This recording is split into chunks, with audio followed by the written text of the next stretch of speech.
Para mí significa la salvación de Cuba. Tiene un cerebro fuera de lo normal y corriente, y él ve muy lejos.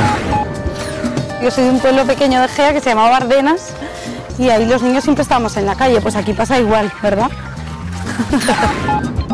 José Martí, uno de los personalidades más importantes de Cuba, da la casualidad que en Zaragoza vivió muy cerca de donde yo pasé mi infancia, muy cerca de la calle Manifestación.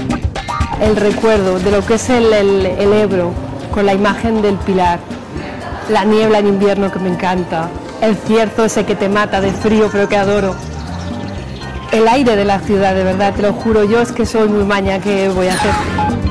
Fidel tuvo una enfermedad y entonces el poder, como presidente ha sido electo Raúl Castro, su hermano. Ya ha ocurrido ese cambio que todo el mundo estaba esperando. Ya Fidel Castro no gobierna. Es un país que si pones así las manos, pues es un continuo entrar y salir. Tiene muchas cosas buenas, tiene muchas cosas no tan buenas, es incomprensible en muchos aspectos. Es un país que si realmente no eres cubano y no has vivido aquí siempre, es difícil de entender. Esta semana, Aragoneses por el Mundo viaja hasta la capital del Caribe, La Habana. Con sus 2 millones de habitantes es una ciudad bulliciosa pero no agobiante. Sus edificios muestran daños, pero no han perdido nada de su belleza. En esta ciudad, marcada por la revolución, no solamente viven cubanos llenos de vitalidad, de alegría y de amor que disfrutan de sus paseos por La Habana Vieja o por el Malecón.